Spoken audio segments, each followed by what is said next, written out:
is Elysia English and welcome to my channel. If you've been following our channel, you know that 2 years ago we bought an abandoned property, sight unseen. No kitchen, no heating, no plumbing, no electrical, no nothing, needing every renovation possible. And over the past little while, we have been working room by room and making this house our dream home. But one of the rooms we completely neglected was the front entryway because we were bringing in so many materials, it just didn't make sense to fix up the walls and then ding them all. So we've kind of gone full circle on the main floor here doing our kitchen, pantry, living room, movie room for the boys, and we're into that front entry hallway. So over the past week, you saw we built a custom shelf, we did a DIY bench, we're framing up windows that were put in, painting the door, doing some custom artwork for that space. And one of the problems that we had with the entry is zero storage, and so we've been now working on building a DIY coat closet in the hallway to be able to solve some of the issues we had with the entry. So we're putting a shelf. Philip already cut it. It's going to go somewhere up here so that I can put some nice deep baskets that are still at a height that you can grab them down. I don't want the baskets to be up too high where we have to get a step stool to be able to grab them. So, they're gonna be here. And then we're gonna have a coat hanging rod here. So we're going to get this in. We've already pocket screwed, made the holes so that we can get that up there. And then I have some puttying to do so that I can fill all the spots so we can put the first base coat of paint on. That's going to give us an idea of what this blue looks like when we do that. But I guess we won't see the final look until we build the custom doors we're doing. We want to really do a design on the doors. This doesn't just look like a large block of a rectangle in the hallway here. Give it some type of a design. It's gonna go with other things we're doing on the main floor here. I'm not gonna tell them that I'm gonna do yet. I'm gonna make them wait at the back. We're gonna get this side in. I'm gonna get some paint on. We haven't put the face frames or any of that on yet. I'm hoping that I can get a coat or two on in the meantime just so that nothing is seeping into any of the seams and we get it really nice. Right. So I'm gonna do some edging first. I do have some putty dap fill drying in some of our holes, wood filler, things like that. I'm gonna go work around that and do some of the edging first. Philip's suggestion was to have the tin that's in the cupboard the same color as the cupboard so it looks really clean and like dark when you open it, which I agree. I think it'll look more finished that way. I can't believe we're doing it all dark. I can. I think it's going to look so good and it complements the stair color very well. I'm hoping once we get the detailing we're gonna do on the doors that it's more like a statement piece. I think it's gonna look nice. It's grand, it's beautiful, and it's going to hide our hideous coats that we just have piled up there. We had a couple comments that were like, why on earth would you bring dirty things in the front door, like your work boots or your cowboy boots or anything that you've used like out on the homestead? We don't have a mudroom, and our only other door entry into the house is into our kitchen, where obviously we don't want dirty boots, coats, right, things like that, wet mittens and stuff to sit in the kitchen at the door, because you enter right into the actual like cooking section of the kitchen. There's no little foyer on the way in. It's a side door. So until one day, maybe we put another door maybe on the back of the pantry, remove a window, do something like that. We're so not at that point of adding the decks and other exterior renovations. So this is the only place for us to come in and put our stuff. And we don't entertain a lot of guests here.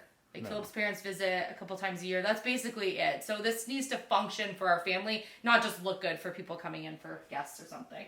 Although I like things to look nice, I care way more about function for our family and what works for us than I do of like a trend or an aesthetic, right? Yeah, function for sure over anything else. And obviously, aesthetic is important in your home, but I think ultimately our number one goal is function before aesthetics.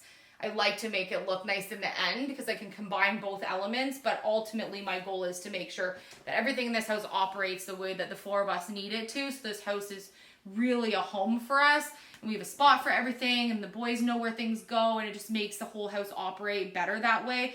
And if I can do it without spending barely any money at all and make it also look nice at the same time, then I think that's a win all around. We had a mudroom at the old house. We did. And guess what it was? Muddy. Muddy all the time. Yeah. Because it was a side door off the garage that no one really ever would have gone to. And so it's the room that you always just leave and you dump things in it. And I don't want that. We like things to be clean and put together. And the yellow on the door is like super throwing me off. Yeah, I can need to do that rust while I'm waiting for this coat to dry. Like we'll just kind of keep going back and forth from first coats and second coats on both of these things, because I think it's really going to throw off what we see the blue color look like with that yellow screaming there. Screaming yellow. Oh, why didn't I do this before? Give me love, give me all your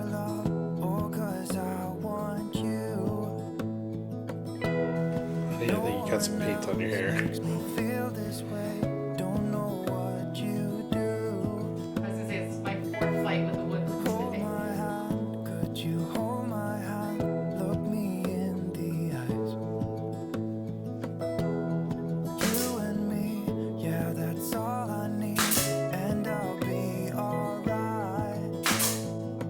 These tall ceilings, or are you just really that short on the top of the ladder and still can't reach the top of the cabinet? That's why I made this shelf low enough that I can put baskets in that I can grab the handle from and be able to pull them down. Yeah, smart thinking. Otherwise I have to get a ladder every time. Maybe we should build in some type of custom pull-out ladder for you. Like a library ladder? Yeah, a ladder. Pantry? Yeah, just so you can get those missing gloves.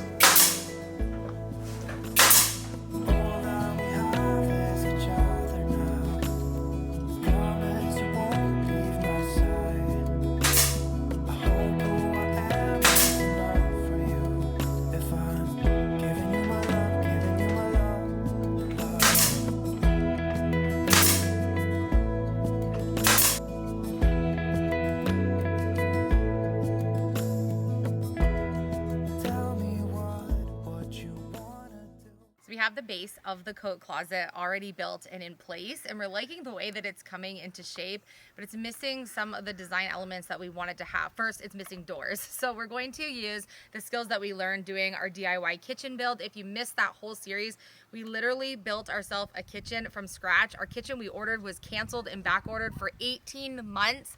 We gave up and decided we were going to build our own kitchen. So I learned by watching YouTube videos on how to build cabinetry, and we built our very own, and it was pretty fun to do. And now I've learned some skills that I can use to build all of my cabinets from here on out, because why buy them when you can do them yourself and make them custom, which is what we're going to do. So I'm taking some scrap pieces of 1x3 that were left from the kitchen and pantry renovation, and we're going to use the table saw to create a groove. And this groove is going to be the little slit on the side of the side rails of the doors to create some shaker style cabinets. But since I don't want these to look exactly the same as the kitchen, I'm going to add a little bit of like an equestrian flair using the scroll saw once we get the doors built. But first step is to make sure that we can get our little crease here. You can buy a special jig for your table saw in order to do this, but since we're using what we have, we've made sure and just worked out exactly where our blade needs to go to be able to run our piece of wood through the saw blade and then flip it around and do it again on the other side. So we need to do 5 or 6 boards to get our side rails, and then using MDF in between to glue it and press it all together, and use my cabinetry making clamps to be able to hold it in place. It's 2 a.m. and I can't fall asleep, 'cause I'm not tired. I'm thinking about the days we used to shine when we were young. I told you that we should start a band and reach for the sky. It's 2 a.m. and I can't fall asleep.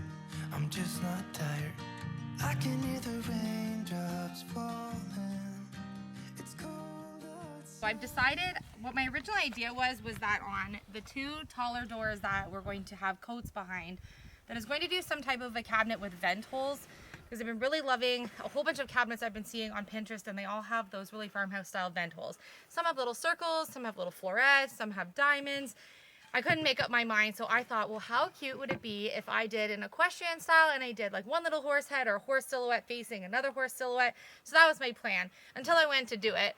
And then I realized, you're horse crazy. And maybe there's other places in the house you're going to put a horse decor, and then I don't really need horses on the cabinet permanently. And so I decided to go with a diamond pattern, and my horse Hudson has these little like diamondy shapes down his neck, and I call it his sparkles. And so I thought it would be really cute to do some diamonds and, you know, throw back to the early 80s Elysia. I had a My Little Pony that had these little like diamonds on it. Very cute. So I chose a style of diamonds that are 4, and they're gonna go on the top of one of the cabinets. So I headed to my Cricut design space and found some diamonds that I could use, and I just put them onto a stencil that I can then trace on, and we're gonna scroll saw those out on the larger part of the cabinets. But these doors I'm working on right now are the uppers that'll cover over the spot where I'll have some baskets where like hats, mitts, and bug nets and things like that can fit. And because we're working with 2 furniture clamps, we're just gluing 1 cabinet at a time while we're working on other things, and then, you know, half hour or so later we can release the clamps and go on to the next one. Note to self, if I'm ever doing another kitchen or cabinets, I need furniture clamps or cabinet clamps that are longer than 36 inches because you have to be able to clamp both directions. And when I did the kitchen, I ran into that problem and kind of forgot. And now I built an even bigger door and I need clamps that are much longer. So add it to the next kitchen renovation because we have one more kitchen to build soon. Glasses fell. Just going down. Elysia versus extension cord. I almost lost that one. Slots we go.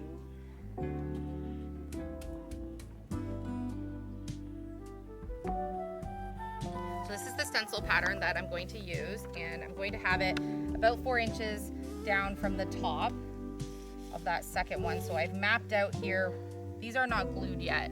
So we need to be able to cut this and maneuver this on the scroll saw, which is going to be a little bit tricky because my scroll saw is 18 inches on the deck. So we'll be able to spin this around. So keeping the design relatively simple is going to make that easier. If you're going with something really complicated, how would you spin it around? So this might have been a blessing in disguise in the end anyways.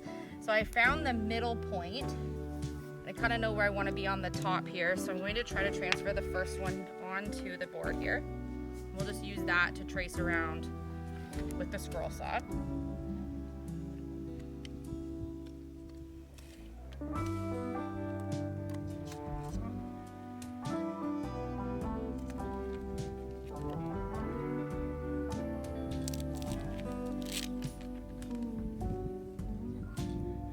How are you just so good at that stuff? Scroll sawing is like one of my favorite things to do on the whole planet. I don't know why. Something about scroll sawing is really for me.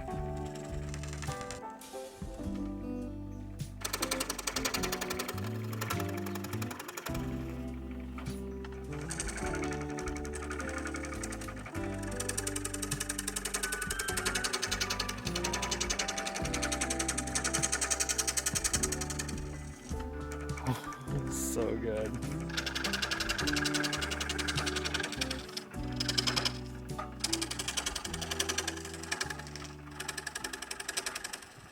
Fighting the elements. Another storm rolling through the Centuryway. We've had more storms trying to build the Century. Yeah, there's a thunderstorm warning in our area right now, so we're trying to get these buttoned up as quick as we can. I love the diamond shape. Absolutely love it. I'm glad collectively we'd second guessed the horse thing, and I know it was my idea, and then I was like, you're right, I don't know, like I was not sure. I'm putting other horse elements into the house. Yeah. So it didn't make sense to really have it on here. Like, we all know you're horse crazy. You don't have to show it in your decor. I'm showing it in my decor. Hey, Huds, Mom would put you in the living room as a decor piece if she could, bud. You said I could. You said I could. You literally didn't say no. Excuse me, miss. Did you bring a board? You're a good girl that you stay in there. But how many times this week do I have to fix this board? Can't you scratch your butt on a different board? No, Mom. This is the best butt scratching board. You even broke the board? Oh my goodness. I'll grab another board. Look at Yeah, I did. Life of owning horses. Board fixing. You don't even look guilty. You're like, Yeah, which one did it? Who did it? Who actually did it? this one, butt scratcher. Oh. Look, No, it's not me, Mom. Look at her. but if I kiss you, then Yeah. huh? Then you can't be mad at me? I was gonna give her the smorgasbord of apple colors I bought them yesterday at the grocery store. Now I'm just rewarding good or bad behavior. Yeah. You know better, honey. I'm gonna bring you the apple. But if you think I'm going to stop bringing boards, you're out of your mind. Like once a day at least we come out. They pull the board off just from putting their heads or because the grass is always greener on the other side. Well, yeah. And they're in the round pen today because it's been monsooning rain. Oh, yeah. So their paddock is just soaked, and because it's a bit of a hill, they slip. So they're like, let us out for the grass. But this afternoon, hopefully it'll have dried up a bit and they can go to the paddock. Daddy's getting your board for you so we can fix it. You guys are silly.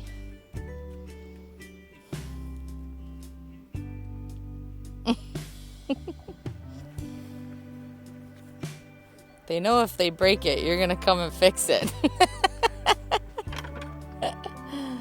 We're gonna have to get some more of the 6-inch boards there, but they always choose this one board. So we're constantly fixing this board, and it's been flexing and flexing and flexing. And so we knew at some point, probably today, it was gonna come off. Not surprised they did it already. Must be the best butt scratching board. Yeah, they love it, right? It's so weird. They don't do it on any of the sides in the paddock. They don't do it on any other board in the round pen, but they like this one. Nice curve. Nice curve. You're gonna have one mismatched board for the day, you sillies. I think they got a couple already. Oh, they got one from the other day over there. All over the place, though.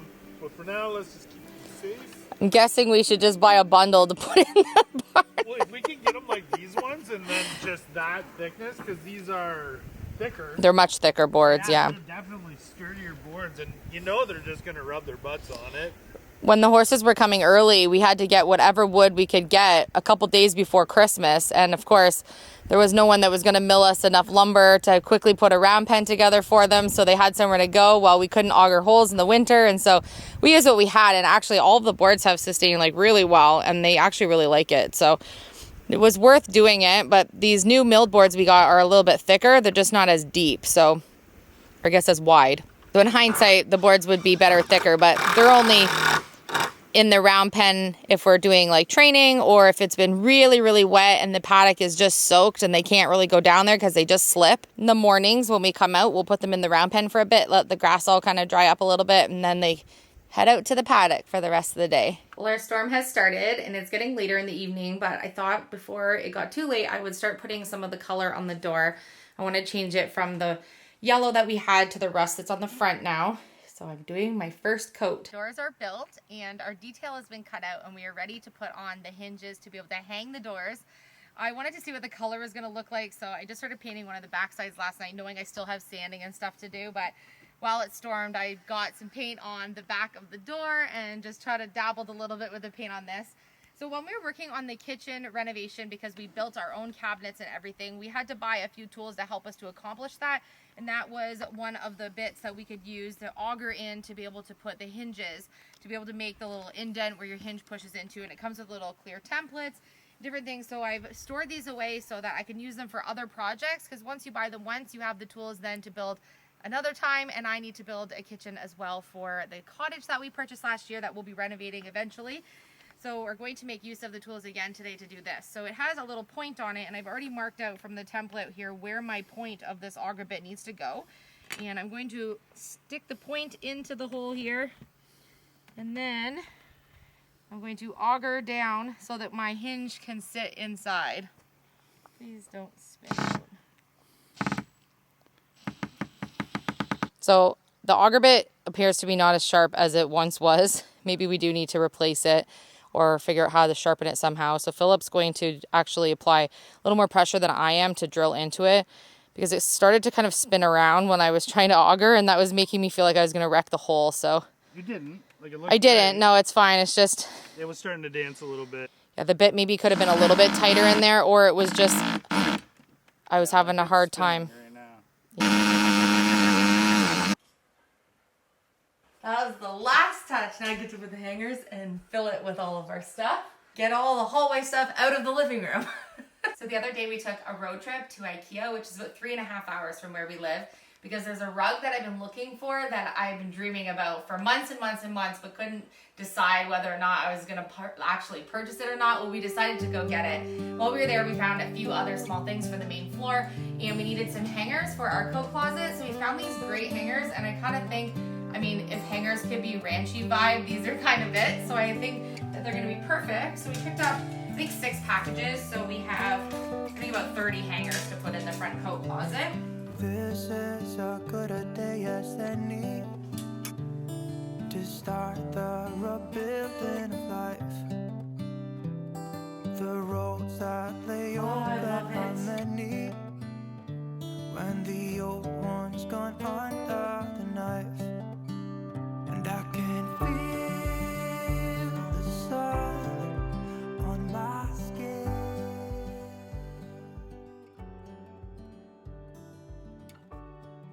am so incredibly proud of how this hall cabinet turned out. Not only does it look amazing, but it's going to function exactly how we had planned. I still can't believe that we were inspired by that original IKEA headboard that we removed from our master bedroom. It was just laying around and I thought we have to make use of this somehow. And it became the base and the inspiration for this entire cabinet. The bottom base now allows us to be able to put winter boots, rubber boots, cowboy boots, all the things, large baskets, anything we want to use this for storage for. And what I wanted to accomplish was to be able to have a space that would be quick in and out with a mop broom or vacuum, leaving any of the debris, from our boots, not have another platform or shelving that was going to get dirty and not operate for all of the outerwear that we bring in. So I just have a basket under there for now till we bring in all of our outerwear stuff that's been in our living room all week. And I want to show you the inside. The design, I'm so glad I changed from the horse to my little pony horse print here that we put on the side. And I was originally planning on gold hardware, and I really just hesitated and did the knobs, and I'm really happy that we did that. These came from the dressers that we restored in our bedroom as well, so another upcycle in addition to all the scrap wood that we used that was left from the kitchen pantry. Inside the lower portion where our coats and things can go, we still have room on the bottom here that we can put baskets because our coats don't hang. It's quite tall actually. We have our hanging spots here, and then we also have ample room. This is a quick wipe off because we decided to do the dark color in the back. So rather than having a white hall cabinet, this is so much more family friendly. So you guys voted like 58% over painting it white to do the dark blue. So thank you, because it is dreamy in this dark custom color we made. And then we were able to create a shelf in the top for even more added storage. And I had some baskets around that we hadn't really found a home yet for. I think they match the blue really nicely with the orange tone, and they just kind of give me a little bit extra organization in the top. And again, I can configure it pretty much any way I want. The rack bar there we took out of the closet. That is now my craft room. So we literally purchased nothing for this entire space. This entire makeover for this cabinet cost us $0. And if we were needing to go out and purchase anything to build this cabinet, and we were starting and having to purchase the wood and make ourselves a base and buy all of the things we didn't have left over, I think it would have cost us hundreds of dollars. And so that would have been scrap we would have literally not made use of that we had already purchased. So I think it's pretty incredible if you just look around at what you already have and be a little bit creative and resourceful at the same time. You can come up with beautiful things for your home with spending next to nothing at all. Originally, the hinges for the cabinet, usually when I'm doing a cabinet or a piece of furniture, those can be quite costly. We did get them on sale when we originally bought them. Had a couple left from that kitchen, but they are about $30 to $40 per door. So it really can add up quickly if you have to buy new. So don't forget to check for hinges at your refab stores or even at the thrift stores in the baggies in the back, because often you can find them for about $2.99. So that's my cabinet tip for you, but I hope you enjoyed seeing how we turned nothing into this beautiful something. And I'm now gonna go get all of our winter gear all washed up, and Preston got ready to go put away in our storage cabinet so we can work on doing a little refresh in the living room space. We're actually not done the small entryway space or this hallway. We have a lot of plans to be able to personalize this large 18-foot long hallway. And we still have some things to finish up in that small space to make it as welcoming as we possibly can. So stay tuned, hit subscribe if you're new to our channel. I love you, and I will see you on our next episode.